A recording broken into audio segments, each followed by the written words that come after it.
मुजफ्फरनगर के चरथावल में गेहूं क्रय केंद्र पर तोल न होने से नाराज किसानों ने किया हंगामा, कई घंटों तक लगाया जाम। विधानसभा में मुकुल रॉय को अयोग्य ठहराने की मांग के समर्थन में बीजेपी की कागजी कार्रवाई पूरी, शुभेंदु ने ट्वीट कर किया हमला। अमरनाथ यात्रा पर संशय बरकरार, लंगर संगठन की मांग, असमंजस की स्थिति को सरकार दूर करे। दिल्ली दंगे के आरोपियों की जमानत रद्द करने से सुप्रीम कोर्ट का इनकार, पर कहा हाईकोर्ट के इस फैसले के आधार पर देश में नहीं मांगी जा सकेगी राहत।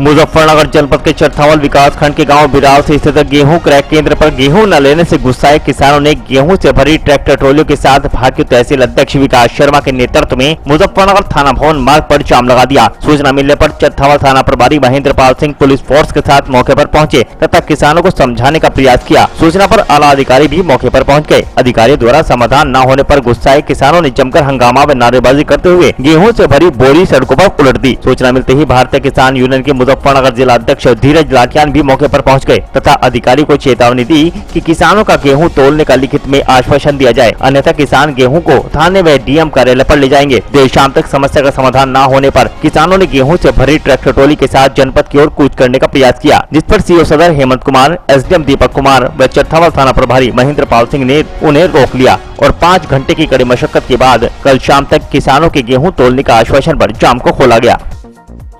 अमरनाथ यात्रा को लेकर अभी भी संशय बरकरार है। 28 जून से शुरू होने वाली इस साल की अमरनाथ यात्रा को लेकर जम्मू कश्मीर सरकार ने पहले ही पंजीकरण पर रोक लगा दी है। अब जबकि इस यात्रा के शुरू होने में कुछ ही दिन बाकी है, तो इस यात्रा में एक अहम भूमिका निभाने वाले सभी लंगर संस्थाएं सरकार से इस यात्रा को लेकर स्थिति साफ करने की मांग कर रहे हैं। श्री अमरनाथ लंगर ऑर्गेनाइजेशन के वकील अंकुर शर्मा के मुताबिक इस साल की अमरनाथ यात्रा पर संशय की स्थिति बनी हुई है और यह संशय की स्थिति तब ज्यादा बढ़ जाती है जब एक तरफ सरकार पंजीकरण पर रोक लगाती है तो दूसरी तरफ कुछ लंगर संस्थाओं को लंगर लगाने की इजाजत दे दी जाती है। अंकुर के मुताबिक अगर इस साल की अमरनाथ यात्रा करवाई जानी है तो सरकार उस पर स्थिति साफ करे। इस यात्रा में आने वाले लोग अपनी बुकिंग और दूसरी चीजों को पहले से तय कर लें।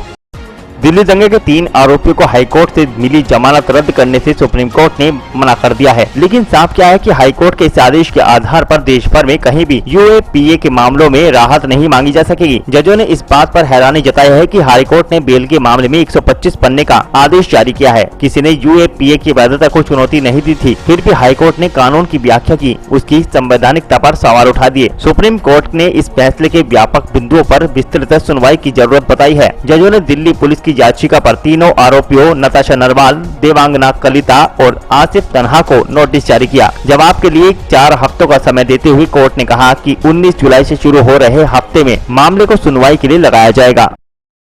बीजेपी नेता शुभेंदु अधिकारी ने गुरुवार को कहा कि पार्टी ने पश्चिम बंगाल विधानसभा से मुकुल रॉय को अयोग्य ठहराने की अपनी मांग के समर्थन में कागजी कार्यवाही पूरी कर ली है। मुकुल रॉय हाल ही में बीजेपी से तृणमूल कांग्रेस में शामिल हुए हैं। हालांकि अधिकारी ने कहा कि वह विधानसभा सचिवालय को दस्तावेज जमा नहीं कर सके क्योंकि संबंधित कार्यालय बंद था। तृणमूल कांग्रेस ने उनसे सवाल किया कि क्या अधिकारी ने अपने पिता शिशिर अधिकारी को लोकसभा की सदस्यता से इस्तीफा देने को कहा है, जो पार्टी बदलकर बीजेपी में शामिल हो गए थे। शुभेंदु अधिकारी ने इसको लेकर ट्वीट किया और मुकुल रॉय पर निशाना साधते हुए कहा, बीजेपी के टिकट पर पहली बार चुनावी सफलता का स्वाद चखने वाले मुकुल रॉय अयोग्य हैं। उन्होंने कृष्णनगर उत्तर सीट से मतदाताओं को धोखा देने से पहले इस्तीफा नहीं दिया।